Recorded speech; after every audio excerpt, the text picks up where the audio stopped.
Hey, welcome back to the NeuroDiverse Couples Coaches Corner. I am one of your hosts, Dr. Stephanie Holmes. I am joined by Barbara Grant. And so, Barbara, remind our listeners who you are and then introduce our guest today. Thanks, Stephanie. It was great to be here. I'm Barbara Grant. I'm a neurodiverse couples coach working with both couples and even individuals who are involved in marriage or relationships where neurodiversity is part of the equation. And I work with individuals like even neurotypical women who are struggling to understand their opportunities and need fellowship and support. So we have today with us one of our favorite colleagues. He makes us laugh and think really hard about some things, is Jeremy Rochford. And Jeremy, I know you're an author. I know you're a TED Talk person. You have even trained and talked to others about how to spice up their TED Talks and their presentations with comedy, which you also have done. And you even had an amazing experience in the weight loss realm of dropping 200 pounds and surviving. And there's still you to obviously have with us. So on all that, you have also identified neurodiversity in yourself, first in your children and then in yourself, and have a lovely wife, Charity. And the two of you are, leading this neurodiverse family and have gained a lot of wisdom and insight and have also become a neurodiverse coach. So tell us more about you, Jeremy. Yeah, Jeremy Rochford, director of NeuroFam. NeuroFam is the coaching practice my wife and I run. We focus on the neurodiverse family in any iteration. So whether it's helping neurodiverse couples understand themselves and communicate better, whether it's a parent-to-child relationship where maybe the parent is neurodiverse and the child isn't, or vice versa, where you have both on the spectrum and they're trying to understand themselves as well. Likewise, the children who maybe the parents are struggling to understand the child and the child is struggling, helping the child understand themselves and then maybe catch the parents up to speed. So any iteration of helping the family unit is what we do. Also host of the NeuroFM podcast, which is the least depressing neurodiverse podcast in the world. We And yes, all the other great things that you've said. So thank you so much. That's a little about me and what I do. Excellent. And I want to add that I also send a lot of clients Jeremy's way. Sometimes when there's kind of a failure to launch, an older teenager, college student who's neurodivergent and has been struggling, maybe went out there, didn't have a great first job or first college experience, and now wants to kind of come home and stay at home. I also send those over to Jeremy because neurodiversity is supposed to be the cheat code and not the pass to stay It at is home. 100%. It explains the behavior and never excuses it. I love that. Absolutely. All right. My main thing I want us to talk about is Jeremy's model called the OCS, or Only Chasing Safety. So I'm going to pass it over to you, Jeremy, to give us like the 10,000 foot overview, and then Barbara is going to ask you questions about what does that mean, so that we can kind of tell other coaches what this is, how this model is really important to couples work. Yeah, thank you so much. It's important to note a few disclaimers about it. It's not designed to conflict with any other model. And in fact, it's designed to put them all in a nice little order. So it works. It plays very well with others. And it really came from a place of trying to understand my own son. So prior to my diagnosis, I was a very angry parent. I was a child of the 80s and the 90s, and I assumed I would parent my kids the way I was parented. Insert God's sense of humor, because I have a AS2 ADHD son who could not be parented the neurotypical way. And thank God for his diagnosis, because it allowed us to understand we cannot parent him in the same way. Why that's important to me is the work I had to do to understand, why am I so angry at this child? Why am I so frustrated? And in trying to understand his behavior, it reminded me of my time as a weight loss coach, because prior to this, having lost the 200 pounds, I spent about a decade and a half helping others lose weight. One of the themes that came up in my coaching there was that the hurting adult is simply the hurting child who never got the help when they needed it then. And as I was looking at my own arc and understanding my autism, it was like, well, wait a minute. If I'm so frustrated at my son, but my son is simply trying to communicate in a world that he doesn't understand, is it also possible too that the later in life diagnosed autistic is facing the same struggles that my son is, with the unrealistic expectations that they should have already just figured it out by now? Yeah. And so a theme I would find in my couples coaching would be the neurotypical partner saying something along the lines of, why can't he just do it? He knows all the things. Why is he so stubborn? Why is he dying on that hill? Why can't he just get it? And being autistic myself, my special interest is actually taking that literally. Why can't he get it? Why can't we get it? And I started noticing themes, and the theme around safety and how it really affected the neurotypical, and how a lot of us as autistics unintentionally behave in abusive patterns, which takes away safety from the neurotypical. But in understanding that, I also was reminded we're human. Autistics are human also. And if we subscribe to Maslow's concepts, that we too have a hierarchy of needs. And is it possible too that, much like my son, when we're acting out, when we're dysregulated, when we're frustrated, is it possible that we too are only chasing safety? And so it kind of brought the behavioral model to this point where it said, okay, if we're looking at conflict, and if we take a quote from The Art of War, which is, never forget that both people fighting think they're right. Well, then is it true that both parties are chasing safety? Because if it's all about the safety from the neurotypical point, and if the neurodiverse understands the concept but is still not behaving in kind, there's got to be something deeper. And so as I researched this, not just myself, but with others, came to realize a lot of the things we're asking the neurodiverse to do, they don't yet find safe. It's a disruption to their routine. It's a disruption to their competency. It might be a disruption to their character. And so what presents as defiance, I would suggest in a lot of cases, is them finding safety. Now, like we discussed earlier, these are explanations, they're not excuses.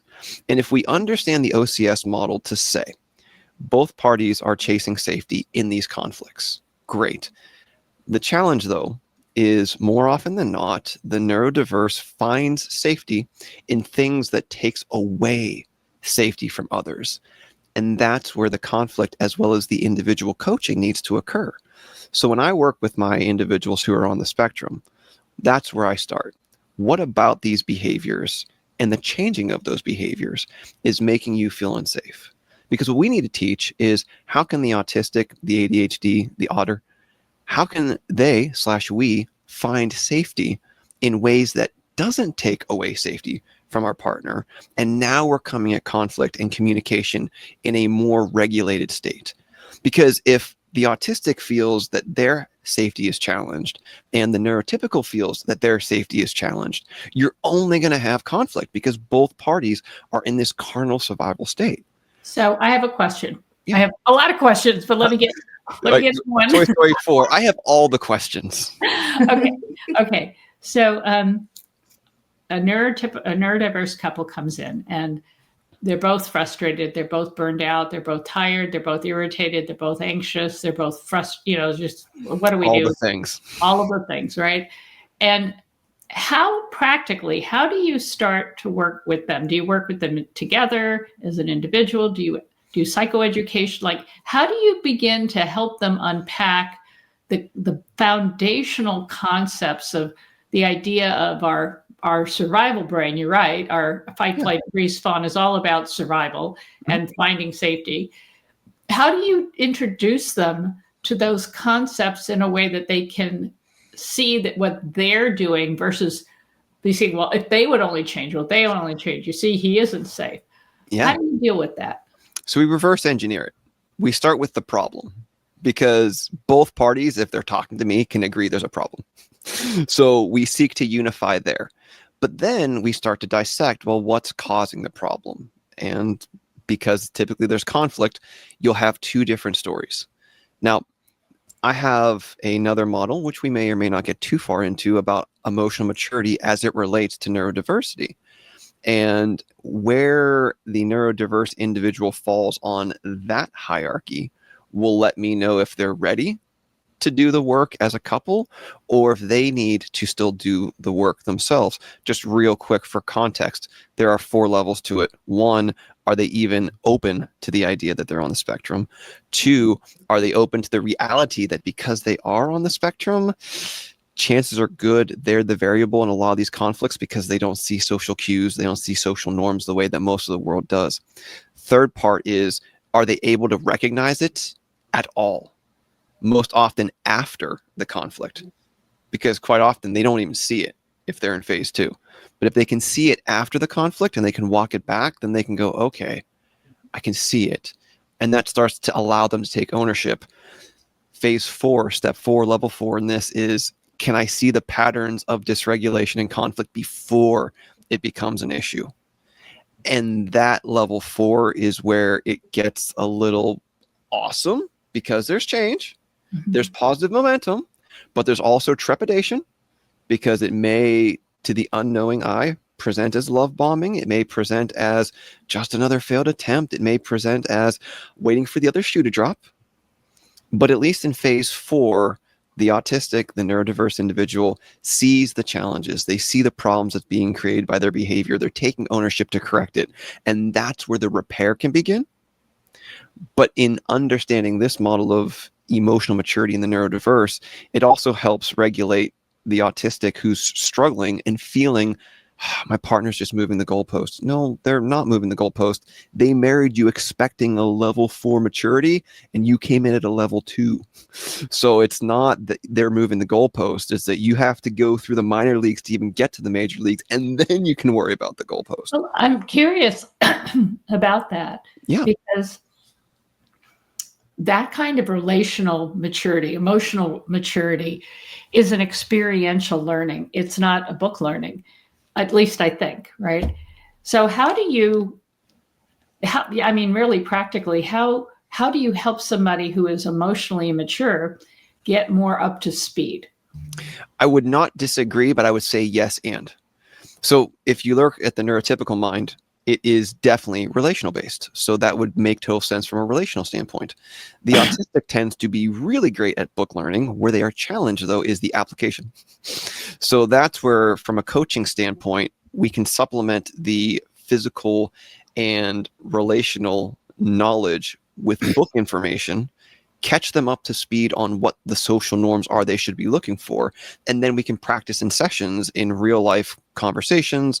We can, I don't want to say make up conflicts, but we can make up conflicts and go, okay, if I were to reply with this, how would you reply? And if they get super defensive, then it's like, oh, okay, well, why did you get defensive there? Why weren't you curious? Because you say, just tell me what I'm doing wrong and I'll fix it. And then I told you what you did wrong and you started coming at me. So help me understand that, right? Like, and so it's catching up to speed with book knowledge, because all of this, not all this, but a majority of this is learned behavior anyways, because the challenge with the autistic is we aren't born with these social indicators. We have to learn them some way. And yes, relational is the best boots on the ground. But if you look at my special interest is NASCAR, you can't test so much anymore. So you have a very high-powered simulator that gets you the understanding of the track layout. So at least when you're on track, it's more familiar. So that's kind of how we catch up to speed, so that there's not this fumbling in trying to get up to speed while the relationship is already hanging on by a thread and the next wrong step could terminate it. So since safety is definitely a key factor in establishing the freedom to grow, versus hiding in shame and blaming and deflecting. And I think Dr. Wilder calls it, joy, relational circuitry, and joy versus enemy mode. And when somebody's in enemy mode, there's nothing going to be learned. They're like in super survival protection. So, I mean, if is there work the neurotypical has to do to learn how to also emotionally grow, or do they just get like, oh no, you're at level 4, you're fine. It's the neurodiverse person and they're the problem. And I mean, how do you keep it from being like, yeah, he is the problem and I've always been the better one? And because I don't find that either, that the neurotypicals are all that emotionally mature sometimes either. They're very wounded, they're very bitter, they're very angry, and that has to be also dealt with. But so tell us about that, because like, how do you make it okay and safe for the neurodiverse person to accept, oh, I have some catching up to do, and not to like their rejection sensitive dysphoria swoop in and take them out of coaching? Or does that happen? No, and what's challenging is you ask me like 4 different questions at once, and so I'm probably going to get confused in unpacking all of them. Answer any of the above. Answer your favorite one of all of those. I'll be like a politician. Like, I hear what you said, and I'll just start talking about what I want to talk about. No, that's fine. That plays well. I'm just saying this so that if I don't catch all of them, please remind me which ones I left out. But you're not wrong. You're right to ask all of those questions. In the ideal world, which we know we seldom get to deal with. But in the ideal world, yes, the neurotypical would understand there's work they need to do themselves to understand the plight of their neurodiverse counterpart. The challenge that I think we all tend to face, or maybe it's just me, I'm one of the last stops on the road to separation or divorce. And if we were to use a overpopularized autistic analogy, the neurotypical is all out of spoons. And they just don't care anymore. They are worried about their own safety. And probably for me, one of the worst situations that happens far too often is they'll say something along the lines of, well, you go figure it out. You're going to work with your coach and you're going to figure it out. That doesn't work. Well, right. Like think about it from my standpoint. It's like, well, hold on. He couldn't figure it out when he had your support, and that's what got us here. So your solution is that? Okay. Now you and them are both in the dark, and the right? the one with all the insight and feedback and information has left the building. Right. And that's why it's so vital that even in the neurotypicals chasing their own safety and putting up their own boundaries, to let me know. And I've had some of them say, well, like, I don't want to tell on him. And it's like, girl, like, if you don't, he's going to self-reference and come off as a saint. So I need your input. But to that point, I don't disagree. And in the perfect world, yes, the neurotypical would match the energy of the effort to try to understand why their husband or why their wife is behaving this way, so they too can prevent themselves from falling into that trap of rejection and taking things personally that aren't intended. But to the OCS idea, one of the reasons why I'm a big fan of the autistic being the most advocating for their own change is that when we change our behaviors, it makes so much more of a difference. And I'll use my family, for example. So part of my oversensory is volume. And my wife cracks her gum, it sounds like a cannon. My daughter sings, it's like I'm right next to the amplifier. So what do? We're a family of 4. Now, we can all have quiet time and dad will be happy. And dad's happy. So now with that one decision, 75% of the people in my household are unhappy. Or dad, who used to be a musician, knows that he's wore headphones, in-ears that blocked out 25,000 people. So if that technology existed in 2005, I'm pretty sure earbuds exist that can block out my daughter's singing, as lovely as she is. I can wear headphones that block out my wife's gum chewing.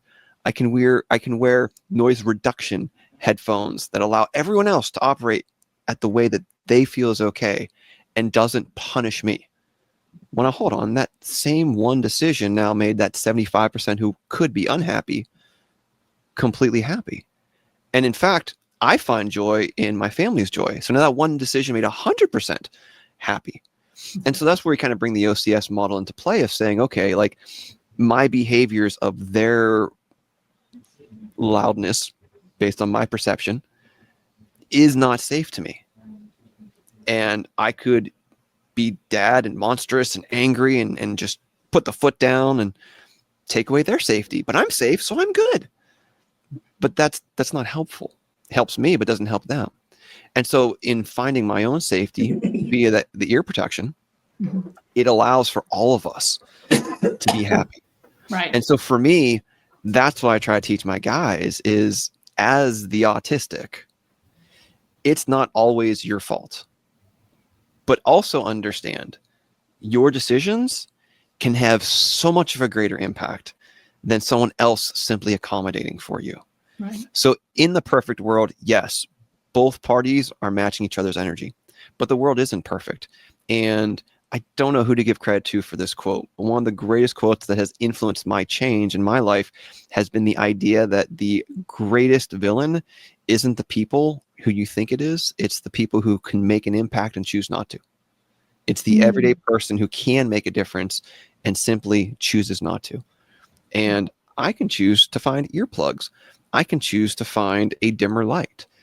I know what my sensory issues are. And as a grown man, I have the autonomy to buy a light dimmer. As a grown man, I have an Amazon account to buy earplugs. And so what we try to teach is this nice balance of get the accommodations where you need them, but only after you're very heavy on the self-advocacy. What can I do to advocate for myself?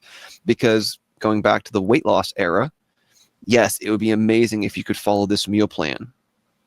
But when I was in high school, I couldn't go to the cafeteria and say, you know what, I need 4 ounces of grilled chicken and steamed broccoli. Imagine how the lunch lady would say, right, you can't do that. And so, yes, in the perfect world, can we have understanding from our neurotypical counterparts? Absolutely. More often than not, though, they are out of their own proverbial spoons. And we have the power as the NeuroDiverse to make a difference. And if it's truly an audience of one, then we can step up and make that difference. Now, notice with the earphone analogy, it wasn't let's be belligerent and put myself in harm's way for the sake of helping others. It was what's the solution where everyone wins instead of just me winning. Well, what you're addressing is something that Stephanie and I talked about even last month, of all the different components that come into a relationship working, a neurodiverse relationship working. And one of them was self-care and taking responsibility, both people. So FYI, Jeremy, if you can't get to first base with the neurotypical, send them to me because I'm really good at that. Fair enough. Fair enough. I help these ladies calm down, collectively, help each other. I group them. Everybody feels very refreshed to hear that I'm not the only one on the planet that has this problems. And collectively, they all have enough spoons to get through it. But anyway, and that's more my history. I'm the counterpart of you, right? But I think what you're talking about is learning the principle of taking responsibility in a win-win way. And that is one of my favorite quotes is by Stephen Covey. Win-win or no deal. Okay. Yeah. Win-win or no deal. And that idea that it is about everybody winning in as many ways as possible and having the creativity and problem-solving skill to author that is often the very gifting of the neurodiverse person. They just have to be invited to step in and, begin to create that solution that helps them, helps everybody. So you're right. Yeah. Stephanie, any yes? I have one thing I want to say, and I think we've all three said this in a different way, but we all three believe there is a difference in individual work versus couples work. Yeah. But to Jeremy's point, individual work is not go over here, fix yourself, and come back when you're fixed. Yeah. That is not what any of us mean by individual work. It is staying in your lane, working on me, doing my thing. But to Jeremy's point, if we don't have the neurotypical spouses either buy-in or what is even the thing you're hoping, this person here is saying they're willing to make some changes and you're not willing to say, this is how this impacts me, or tell on, as Jeremy said, or email or box, whatever the coaches do that you work with. If you're not giving any of that, we are all working blind. And it doesn't matter what any of our expertise are, what all of our degrees are or are not. we are only going by the information then we have from that person, which might lack social context, which might be very self-referencing and may make you the villain of the story. So we need to have all the information. For example, one person that I was working with the wife and Dan was working with the husband just told Dan, oh, we had a banking incident.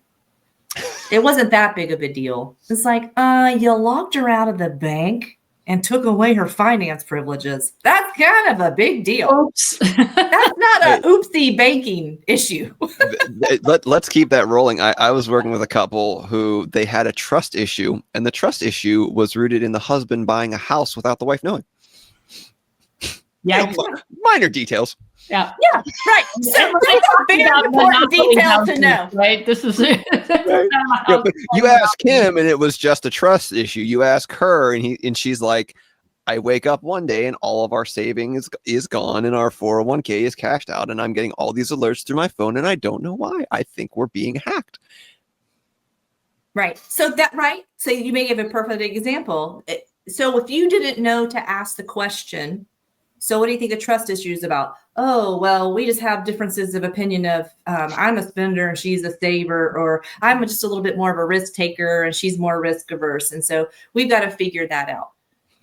Buying a house without collaborating is pretty huge. And that will not be told if not. And so if we don't have that information to ask and say, trust issue. So tell me about the house buying situation. Can we start there? Well, and taking this a step further, right? Like, so the goal of the OCS really is to help humanize the autistic, because quite often they get villainized in these processes. And that just causes more fight, flight, freeze, or fawn. And the whole goal of the OCS is to remind us that we're all human and we all have these basic needs, but we interpret things so differently. And because of that, that's where a lot of the tension is. And in being able to have that humanization again of the process, I find it allows us to open up more, to have those conversations of, well, what does trust mean to you? What does collaboration on big purchases mean to you? Because not that person, for example, but in other situations, when they were a couple and not parents, that one time 20 years ago, there was a $10,000 spending limit before kids and before other things. And that was what was black and white, rigid, ingrained. So when they make a $10,000 boat purchase and their wife's like, you just spent the kids' tuition. What in the world happened? Well, you never said I couldn't, based on a comment 20 years ago. And so, but being able to open up and having these conversations, and that's part of why, for me, I will be a little more open with my humor. I know it may come across as flighty or unprofessional, but I'd much rather have a great conversation with someone rather than making them feel attacked, because I find finding the humor in things allows for a lot of defenses to come down, because I come off as less clinical and more conversational. And by having those actual conversations, we can get to the bottom of those things. Yeah. So you're absolutely right, Stephanie. Having that clarity from the wife's perspective, being able to allow the NeuroDiverse to feel like they have an equal seat at this table and that their perspective matters, is super important to the work we do, because if we never understand both perspectives, we can never blend the two to where they need to be. Well, I think too, I mean, I don't know about you guys, but I do know that sometimes, because I do work with a lot of the neurotypicals and they are out of spoons, they're a little bit more like, I'm so done. I mean, I'm done. I have no energy, no interest, no bandwidth. I don't want to learn anything else. And that's kind of real. They're just really traumatized, right? Yeah. And so their goal isn't even necessarily to save the marriage. It's like every man for himself. They need resuscitation and CPR and be in the ICU to kind of stabilize their own vital signs. And that is, I think, probably true for both. I really believe both are burned out for different reasons. There's autism burnout, a neurodiverse burnout. There's just relational overfunctioning burnout. And those are real, and they're very different.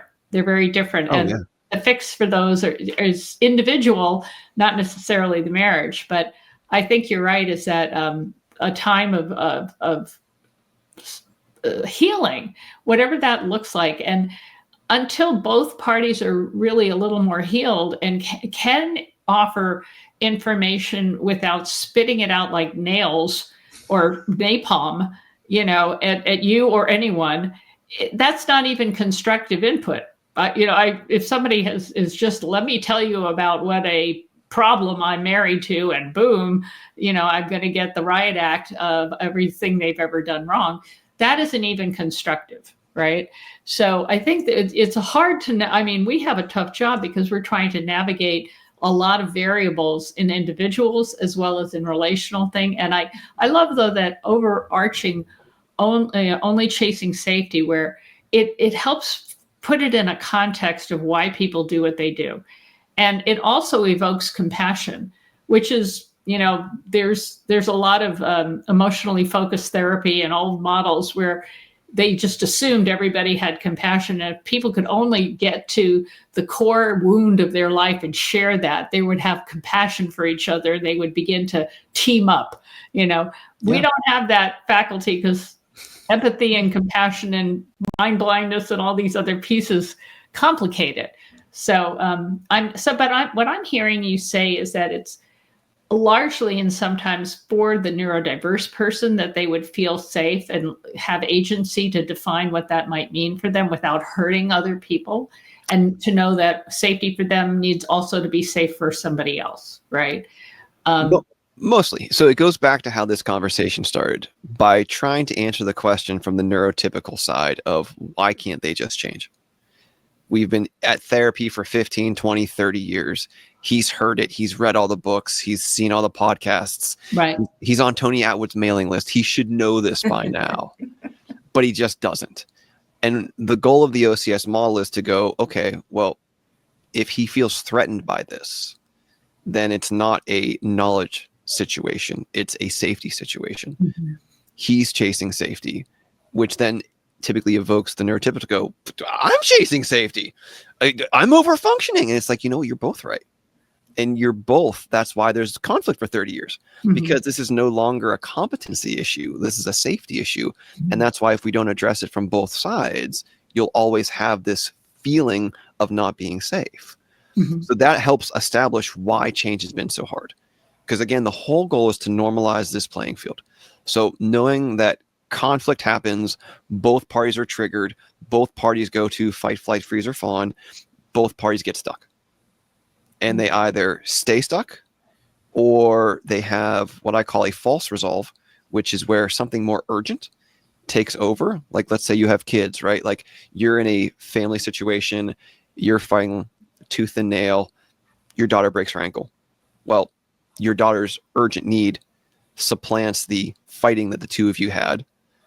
Mm-hmm. You deal with your daughter, you get that stable. Quite often, neurodiverse is like, oh, hey, we're not talking about this. Problem solved, right? Mm-hmm. Neurotypical is like, no, like literally our daughter's ankle is broken. This is not solved. We just paused it. Right. But then it comes back. What does the neurodiverse think? Can't just let things go. Like, always bringing back things from the past. Okay, well, is it possible that it's not that they're bringing it back, it was never resolved? And so that's where we're trying to teach, well, what is the true resolve? Well, from my standpoint, the true resolve is in the trigger, which also helps with the rejection sensitivity. So I will die on this hill. A trigger is what you make it. I think clinically it's become hijacked, much like the word diet. You say the word diet, it now has a societal meaning. You ask 100 different people what it is, you get 100 different answers, and I will bet money you won't get it is the definition of a nutritional intake. That's all it is. I think trigger is the same thing. And I see a lot of people overusing that word. A trigger is just a reminder. Hey, you get a bill in the mail. Hopefully you're triggered to pay it. You see a yellow light. Hopefully you're triggered to slow down. Don't want to run it. When someone is triggered by an emotion, my conversation goes to the neurodiverse. Okay, you're prone to be impulsive with this trigger. What do we need to do to build in a barrier between the trigger and the reaction? How do we calm ourselves in that impulsivity so that instead of reacting, we respond? And in doing so, that helps us with the rejection sensitivity, that helps us with the feedback. It helps us feel, because we don't want to go out there and create an army of autistics who aren't feeling, because we already don't feel well enough. But it allows us to know what to do with those big emotions. And so all of this is for both parties to acknowledge in conflict, both parties don't feel safe. But it also acknowledges that the neurodiverse is a human, which quite often they get dehumanized in this process. It also acknowledges that they too have feelings, but the mature neurodiverse would say, I don't know what to do with these feelings. And more often than not, due to dysregulation, I don't treat those feelings in a way that considers other people. And so that's why, going back to the idea of how do we solve these problems when we acknowledge they exist, a lot of the onus still falls on the neurodiverse, because the way they find safety quite often detracts safety from others. But by understanding our emotions, by leaning into the regulation, by being curious before reacting, it builds in just enough interruption of a pattern to create new patterns. Yeah. And using the mind, theory like a muscle, if you are weak and you go to the gym, but you spot specific train that muscle, within 3, 6, 9, 12 months, you will be much stronger. Same thing with these processes. Yes, these are awkward because we've not done them, especially for us later in life diagnosed. We've not done these before, so of course we're going to be bad at it. Much like going to the gym for the first time, you're going to be bad at it. But if you do it properly, if you do it consistently, you will see the yield. Same thing with us mentally. Same thing with us emotionally. So the OCS is as much for the neurotypical as it is the neurodiverse. Its goal is to humanize both parties.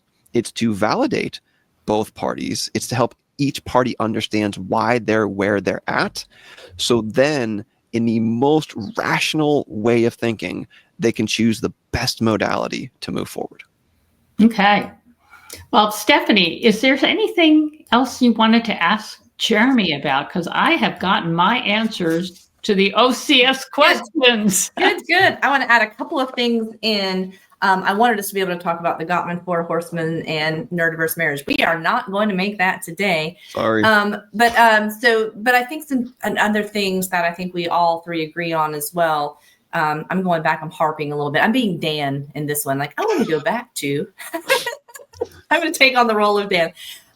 This individual work thing as well. Like, you go and fix you. So if we're looking at it that way about like kind of fixing, like only one person's needs matter. That's kind of where, so we're trying to humanize everybody, right? And that both people have needs. When I went back to school, I decided a PhD in psychology would not be super helpful for what we do, right? I was like, you know what? I should probably learn resolution, negotiation, mediation skills. I feel like I do that more than other things. But a model we learned, I don't know if y'all have heard of it, is called the dual concerns model. So if you can imagine a little graph, right? So 0 is here, we go up, we go down. The further we go out to compete, the less I am about the relationship and the more I am about me, right? So the further I go out to compete, it's about me.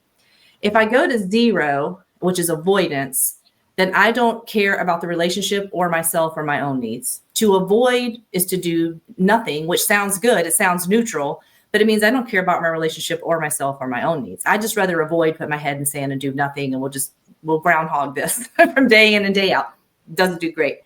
But you can go up to acquiesce, but that means I care so much about my relationship, I don't care about me. That's not great either, right? That leads to codependency.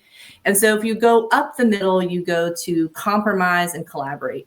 And they said sometimes compromise might be as good as we get. I'm going to give one thing up to get something else I want more. And you're going to give something else up that you want more. So maybe, because if we have competing needs, which is kind of where I'm going, especially if there's an ADHD partner and an autistic partner, oh my goodness, there are way more competing needs on variety and novelty to sameness and not change, right? So if we have competing needs, we might not always get to collaboration, which is we get something we both want and we're both happy. And all it might be, I've got to scotch and give one thing up to get one thing I want better. And this is the skill we don't have a lot in our relationships, right? Someone wants to go acquiesce and someone's compete, which that pattern works for a while. one person's getting what they need, and you can switch it and it's like, oh no, it's my turn. I'm getting what I want and you're getting nothing. Well, that doesn't work. We can avoid it and do nothing, or we have got to learn the skills of compromise, collaboration, and that just because I'm neurotypical, my needs don't trump, and just because you're neurodivergent don't mean your needs trump. This is the extra complexity of the relationship, is trying to figure out how all of our needs matter and creative problem solving to that. And all three of us are down with doing all of that, but sometimes our couples are not. So thank you for joining us for this discussion on Coach's Corner. We've learned about only chasing safety, humanizing both parties, both people's needs matter. And it's really important to not just send someone off to do their individual work, because that's not going to be able, one more pet peeve that Jeremy and I talk about all the time. If you're not involved, neurotypical spouse, and you just send them off to Jeremy and you think they're working with him all the time, like, he's been working with Jeremy 6 months. And he's like, I've seen him twice. You don't know. You don't know it's only been twice if you're not offering some kind. He has not been working with him for 6 months. He's shown up twice in 6 months. So, and he's working to get on my calendar, which means like if I'm not available that 1 hour every week, then Jeremy's the problem. This is a process. And this is a team process where this person, each of you are going to do your individual work, but we still have to collaborate and be in the know about the process. I think that's where I kind of want to end it. So thank both of y'all for being on today. And we'd like to remind you that there is hope for your future and you're not alone on your journey.